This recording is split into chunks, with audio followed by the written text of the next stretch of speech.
Jayam Vishnupad Paramahamsa Parvajakacharya Astatar Sato Sri Srimad. His Divine Grace A.C. Bhaktivedanta Swami Prabhupada Ki Jai. Ananta Koti Vaishnavrinda Ki Jai. ISKCON Founder Acharya Srila Prabhupada Ki Jai. Grantaraj Srimad Bhagavatam Ki Jai. Gaur Premananda. All glories to the assembled devotees. All glories to Sri Sri Guru and Gauranga. Glories to Srila Prabhupada.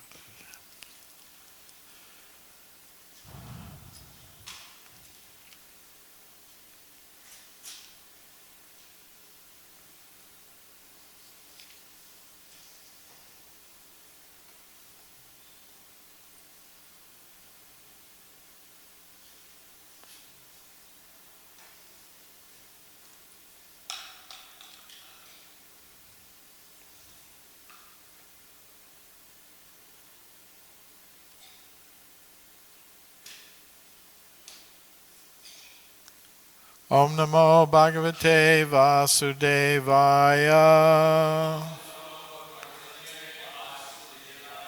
Om Namo Bhagavate Vasudevaya.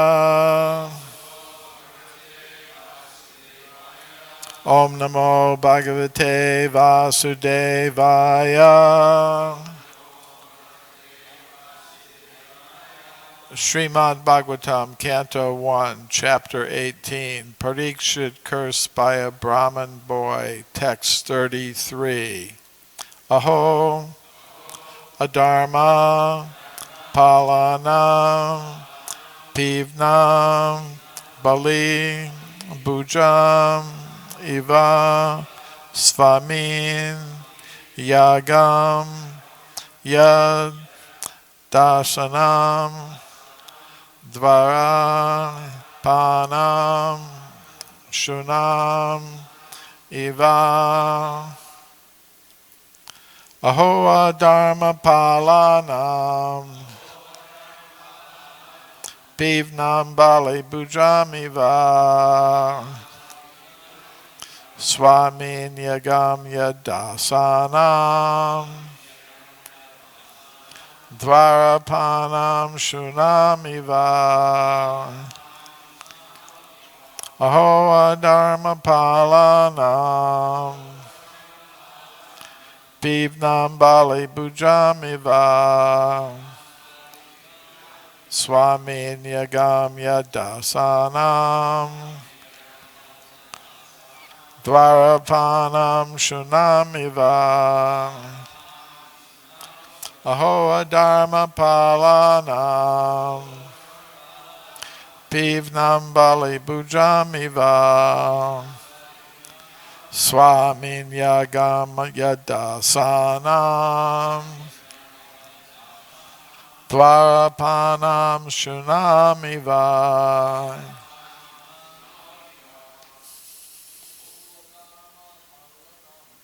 Ahoa Dharma Palanam, Pali Bujamiva, Swami Niyagam Yadasavan,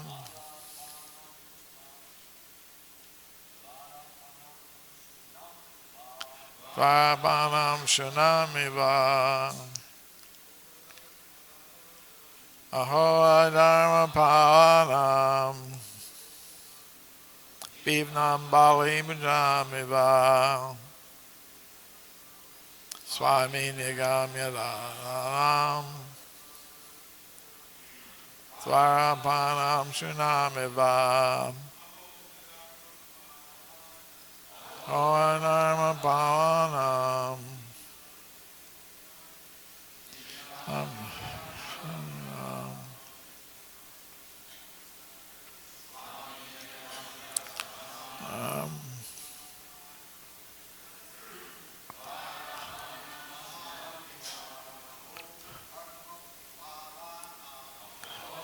Dharma Palanam, Amali Pujamiva,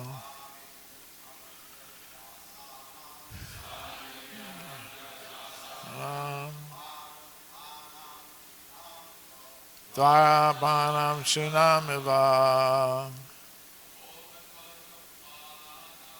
O Dharma Pavanam Namali Bujamiva Swaminya Gamya Dasanam Namila O Dharma Pavanam Namali Bujamiva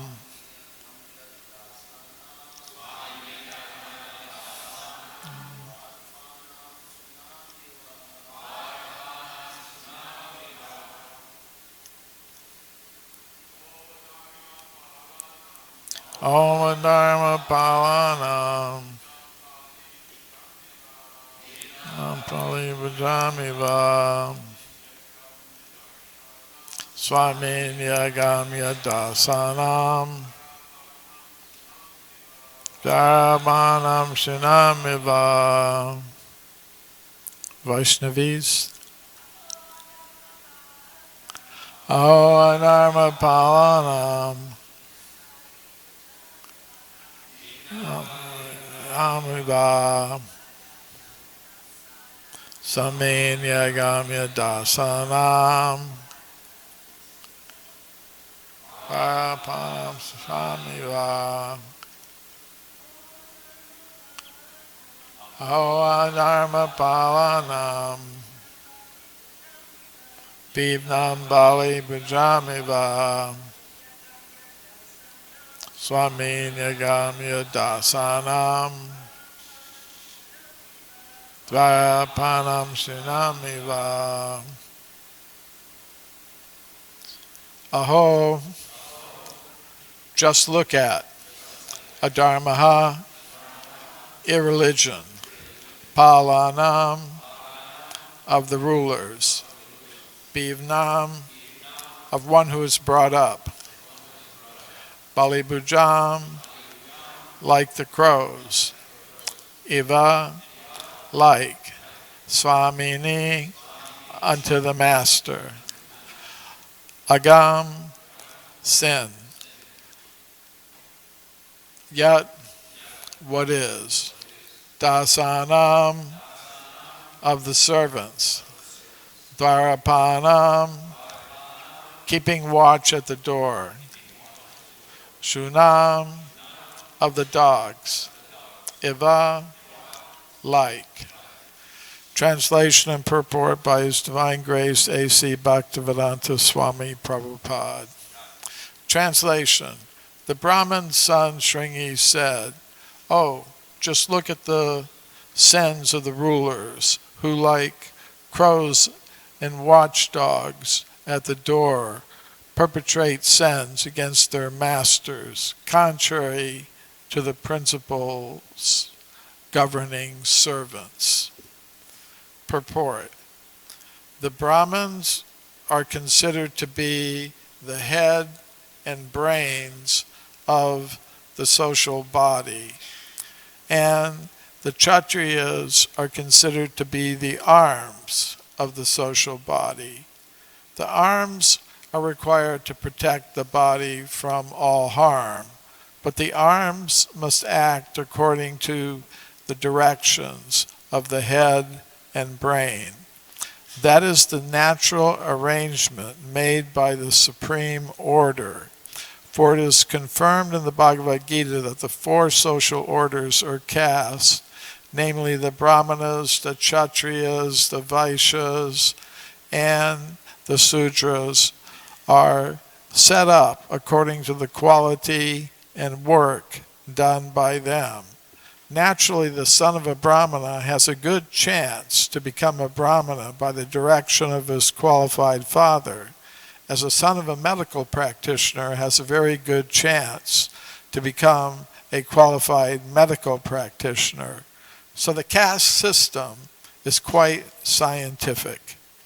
The son must take advantage of the father's qualifications and thus become a Brahmana or medical practitioner, and not otherwise.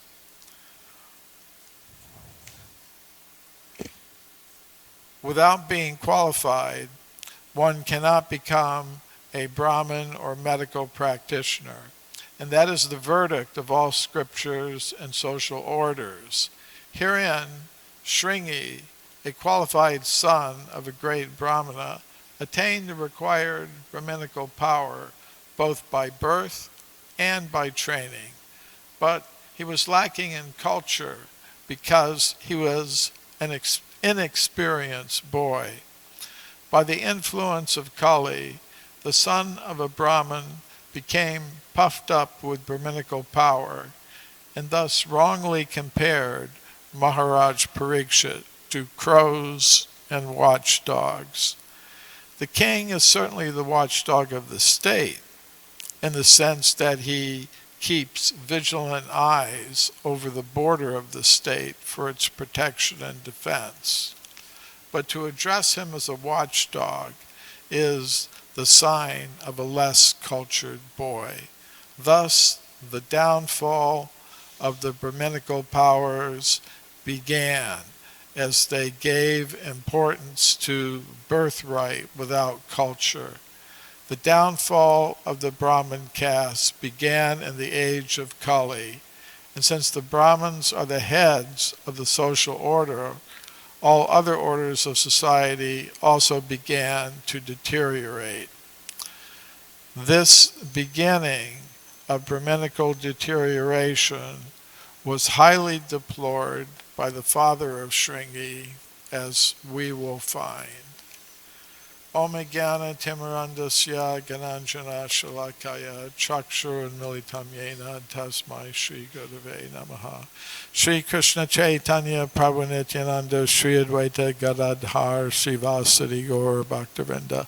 Hare Krishna Krishna Krishna Hare Hare. Hare Rama Rama Rama Hare Hare.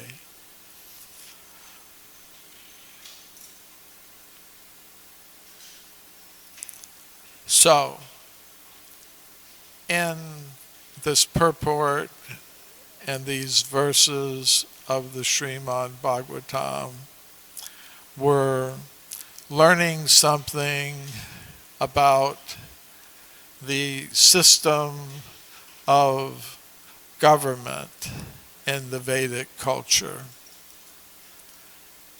Srila Prabhupada, in his discussions with his disciples, Shamasundar and Hayagriva, went over the philosophies of different philosophers, and there are some conversations about the philosophy of Plato, who in his book, The Republic, had some discussion of the different forms of government. And basically, according to political philosophy, there are three kinds of government: monarchy, aristocracy, and democracy. So, monarchy means there's a king or emperor who is ruling society. And if that king or ruler is properly trained, taking advice from the brahmanas, then such rulers can conduct the government in the proper way. Plato called them philosopher kings. And in the Srimad Bhagavatam, they're described as Raja Rishis, Rajarshis. Means the same thing. Raja means king, Rishi means sage, who has proper understanding of the absolute truth and how it should be applied in human society. So, if such Rajarshis are heading the government, then everything becomes very auspicious for the people in such a society, because they are able to satisfy their material needs in the most simple, natural, and efficient way possible, and at the same time make progress towards the real goal of life: self-realization, God-realization, Krishna consciousness. So, the Vedic knowledge was especially intended for such rulers. In the Bhagavad Gita, Krishna says, Evam parampara praptam imam rajarshayo vidahu. He says, this knowledge is received in disciplic succession. He's telling Arjuna this. He says, and in this way, the Rajarshis understood the truth. And that helped them govern society. But then Krishna says in the second part of that verse, Sakalena mahata yoga nashta parantapa. But by the progress of time, in the course of time, this knowledge can become lost, and it has become lost. So he then says, Sa evaya maya tedya yoga prokta paratana bhaktosi me sakacheti rahasyam hiyadutamam. He says, but now I'm going to give you the same knowledge. I'm going to restore the disciplic succession, beginning with you, because you are my friend and devotee. Therefore, you're qualified to hear this knowledge and apply it practically in your life for the benefit of the citizens of the state. So therefore, I'm going to communicate this great, mysterious, confidential knowledge to you. So, now, the problem with monarchy is that it can degrade into tyranny or dictatorship. You know, you have one man in control of the state, the king or the emperor, like Parikshit or Yudhisthira. And if they're properly trained, if they're taking proper instruction from the brahmanas, the spiritual leaders of society, then everything is auspicious. But when something happens, as mentioned here in this verse and purport, if the Brahmins become misguided, then the emperor will become misguided and the whole thing falls apart. So then the emperor or the king begins to act for his own self-interest, not for the interest of Krishna, seeing everything as Krishna's property, everyone is Krishna's servant. Then he begins to think, aham mameti, it's I and mine. It's I am the supreme power. Everything belongs to me. You know, like we see in the story of King Vena.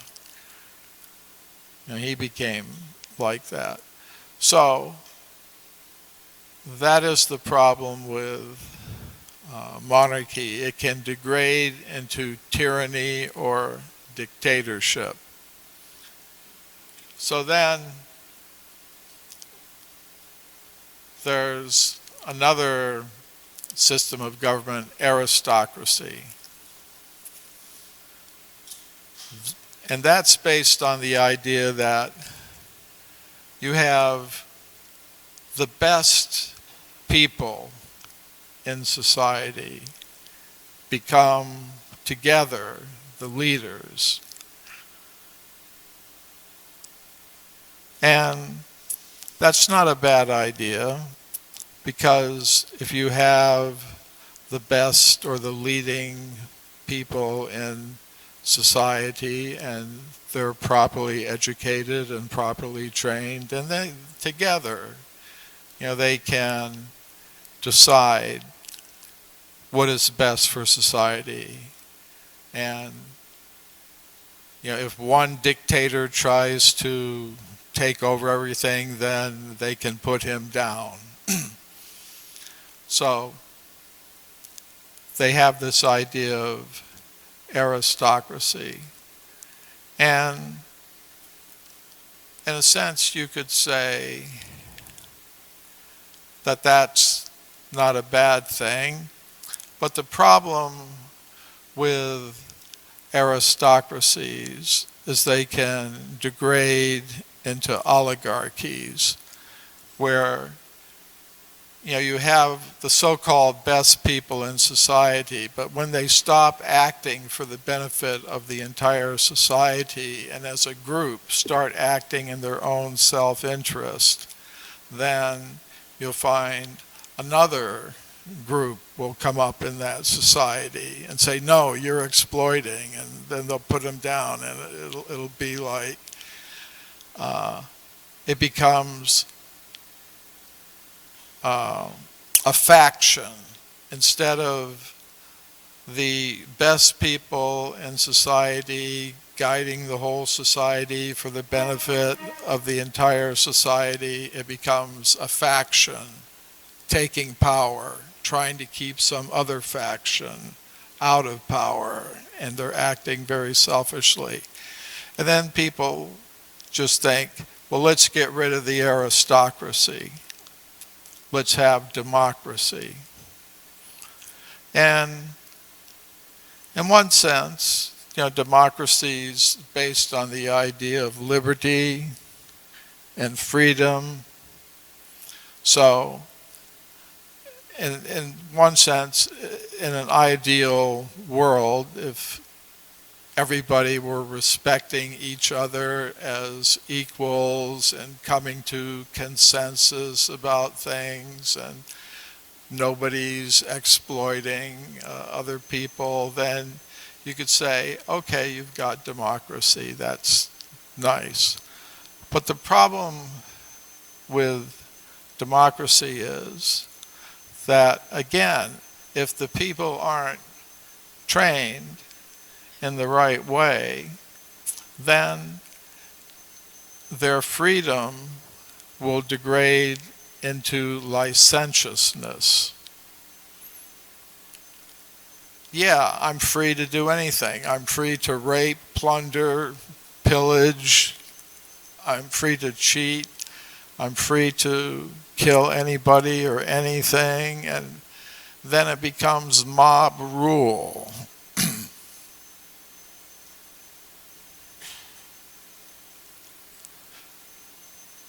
So,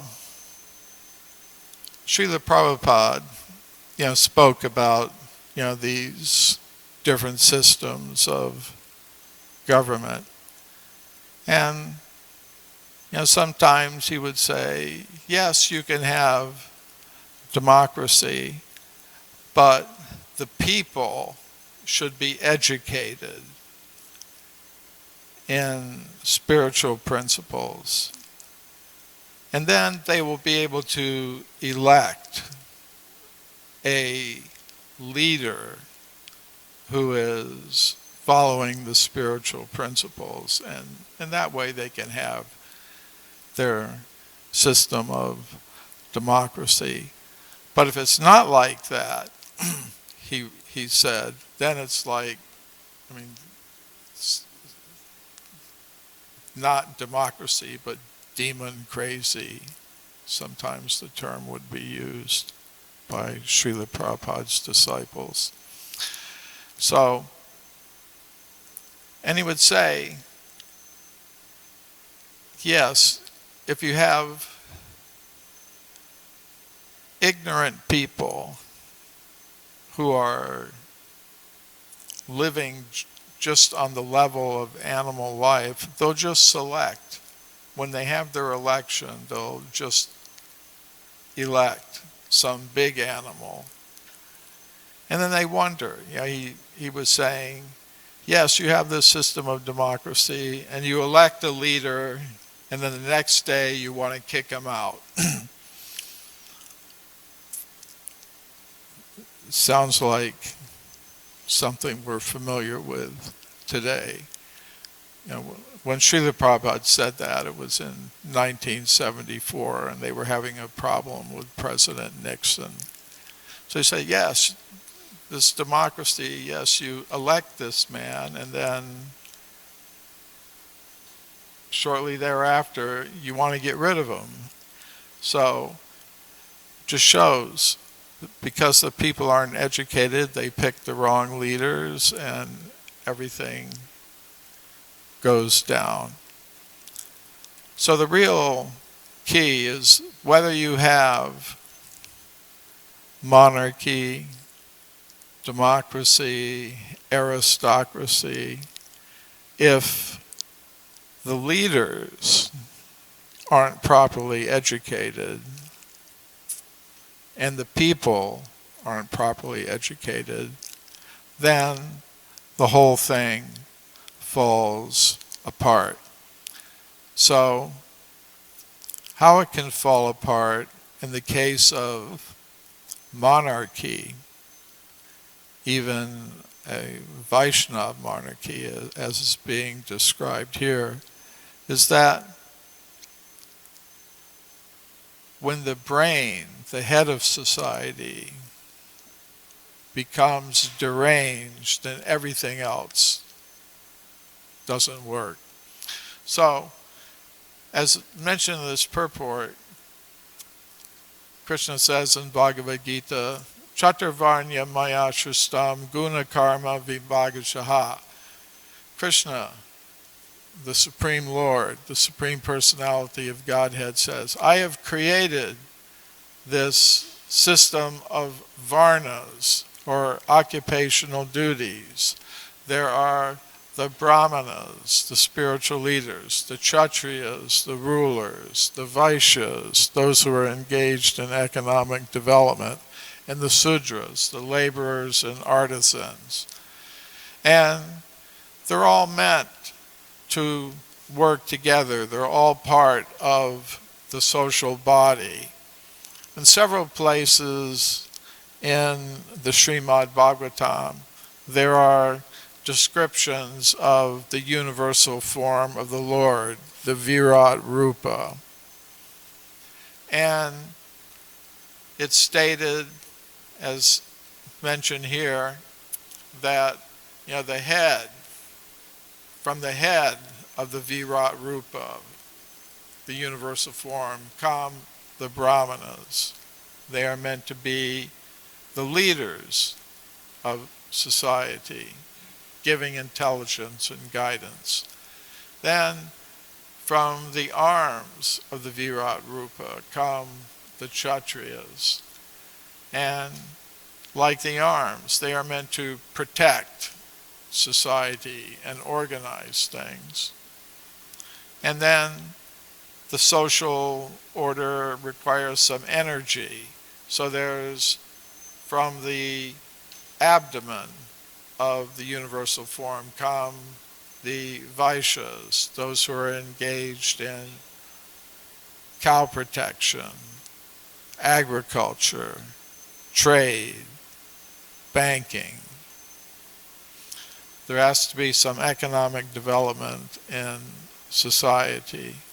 And then from the legs of the universal form come the Sudras, or the artisans and laborers who are assisting the other Varnas in the social body. And In the system of Daiva Varnashrama, all of the social orders, all of the Varnas cooperate with each other. The Brahmanas, the spiritual leaders, they give guidance to the rulers, the Kshatriyas, who are then able to conduct society so that people can satisfy their material needs and then simultaneously make advancement in Krishna consciousness, which is the ultimate goal of life, to go back home, back to Godhead, to get out of the cycle of birth and death. Janma mrityu jaravyadhi dukkha doshanudarshanam. Intelligent person will see that yes, the real purpose of life is to become freed from these miseries, and it's possible in such a society.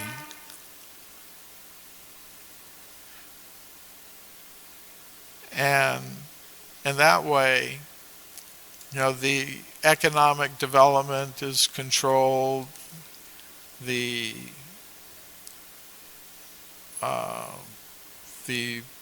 population of workers and artisans is taken care of in a nice way. So in that way, cooperatively, all the different social orders can make progress in spiritual life. Now today, Srila Prabhupada mentioned several times that there are no longer any Brahmins in society, real Brahmins. He said, not that there's not any, but there's just so very few, there's not enough. Not enough to really influence, the whole social order. And no real Kshatriyas either. Basically, he said, you've just got Vaishyas and Sudras.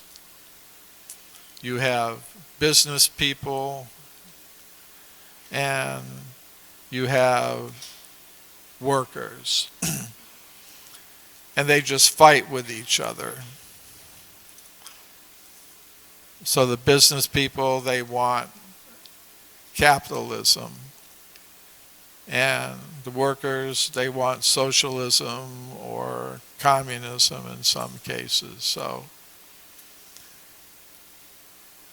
there's not a complete social order in this age of Kali. And things are getting worse.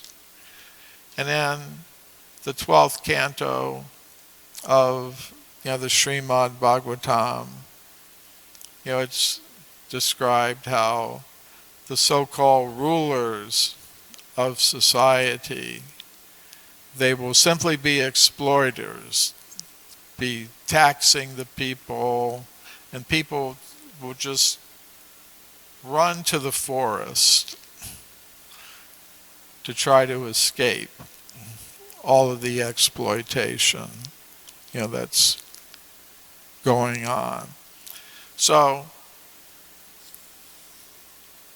we're learning here, how we've come to this position. Srila Prabhupada is saying in this purport, it's because the Brahminical class behaved improperly. Then the Kshatriyas were no longer properly guided. They began to exploit the people instead of governing society for Krishna's pleasure, for the satisfaction of the Supreme Lord. And then people revolted against them throughout the monarchy, which deserved to be thrown out, and tried different experiments with aristocracy and oligarchy and democracy. And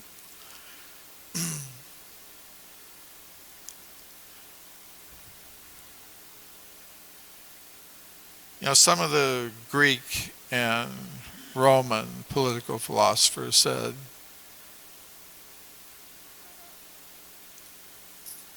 if you have pure democracy, that's not good. If you have pure aristocracy, that's not good. If you have pure monarchy, that's not good.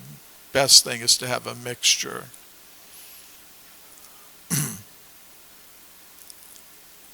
Of them all. And basically that's how the United States government was set up. So that you have a Congress that basically represents the people, democracy. You have an elected president who represents monarchy, executive authority, and then you have your aristocracy, which is a check on the president and the people. That's the Senate. So they tried to make some balance, because they know the people can go crazy, so you should have the Senate as kind of the aristocratic leaders, and they can go crazy sometimes, so you have to have a president who's got some authority, but they see it doesn't work out. If they're not Krishna conscious, it never works out.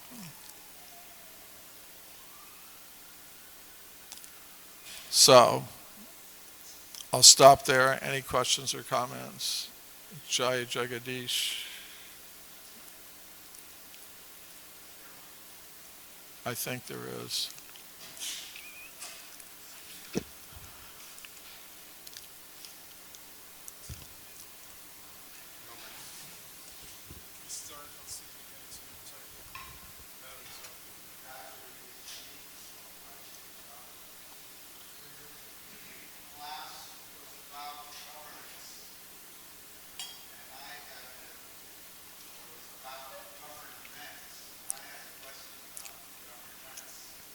Mm-hmm.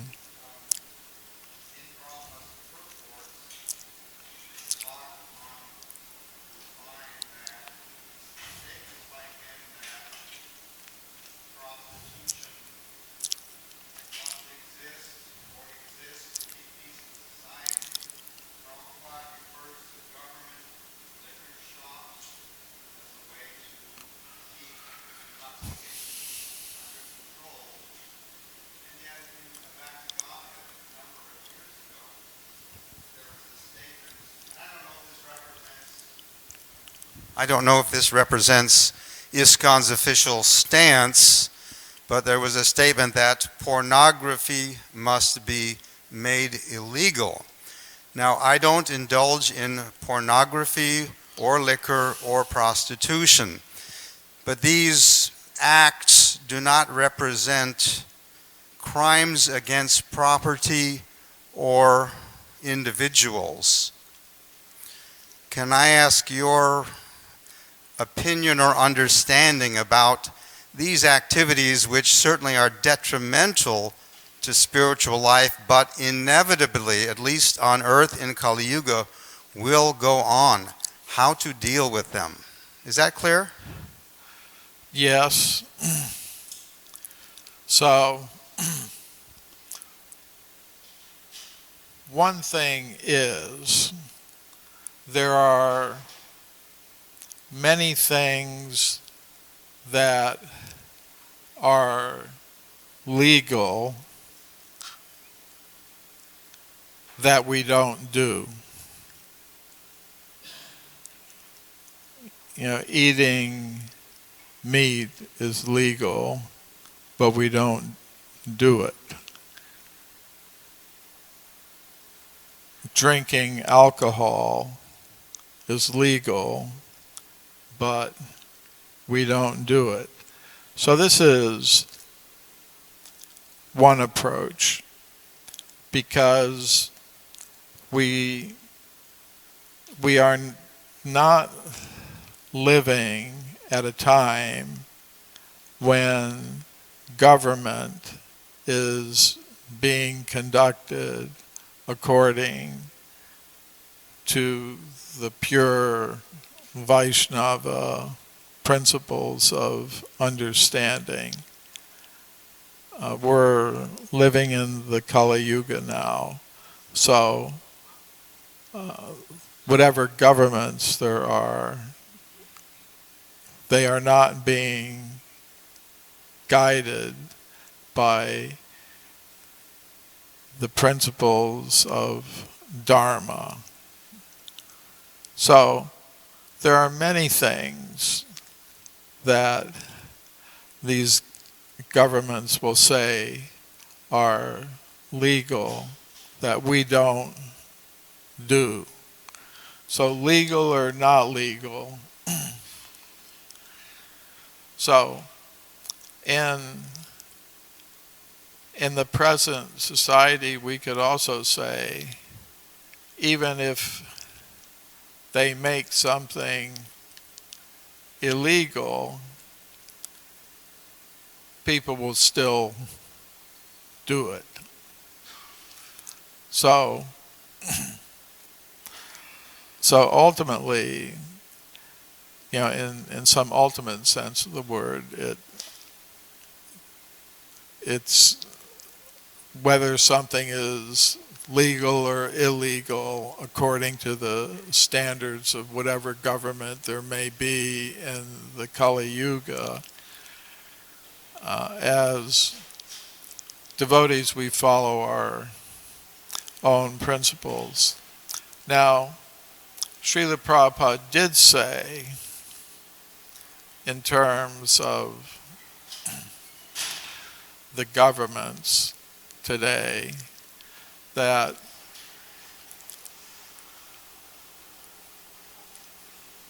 they can regulate different kinds of activities, not to encourage them, but to try to keep them, understanding that people are going to do things, at least regulate it.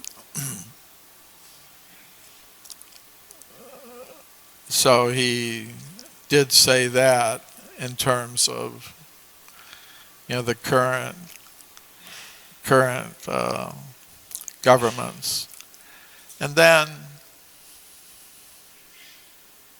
I think on the specific point that you raised, even in terms of pornography, there are different degrees and kinds and levels.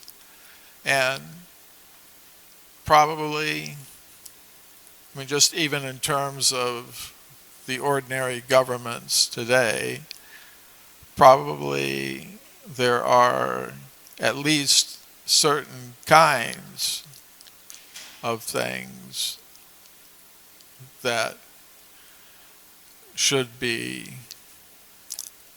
illegal. But in this material world, it's understood there's going to be two kinds of people. Krishna said there's the divine and the demoniac. So that's just a feature of material life in the material world, that there are going to be people and governments, that are engaged in all kinds of horrible activities. That's just a feature of material life. So, on your specific question, I say probably, just even in terms of the Kali Yuga governments that exist now, if some of them are thinking of outlawing certain categories of what's called pornography. That's probably a good thing. But whether it's, as I was saying, whether it's legal or illegal from the devotee point of view, we don't do it. Just like there's so many legal things we don't do.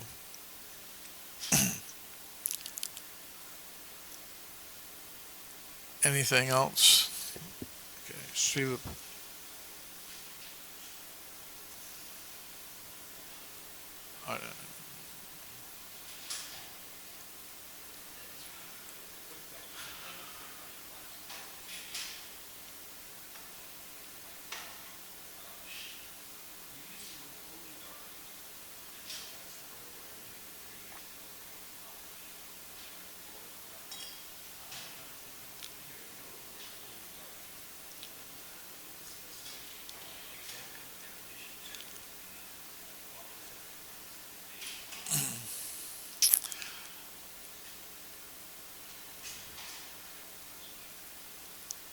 Well, I was using it in connection with aristocracy. So both aristocracy and oligarchy mean having a society that is ruled not by one person or by a democracy, but by a select group of people who are considered to be the best qualified people in that society to take this position. Best in what respect? It could be, now I'm saying, I was using oligarchy in its negative sense as opposed to aristocracy, where you really did have, you could say in a sense, almost our ISKCON society is run by an aristocracy, the GBC, in a sense that, Srila Prabhupada, picked his best qualified people, to kind of be the ultimate managing authority, you could say. And that's a genuine aristocracy, you could say. Or, in any society where you have the best people in that society who have the interest of the whole society and all the people, and they try to run things in the best way that works for everyone. That would be a genuine aristocracy. And I would contrast that to an oligarchy where that group, whatever it happens to be, is not really acting in the interest of the whole society as they should be, but for their own party interest as a group.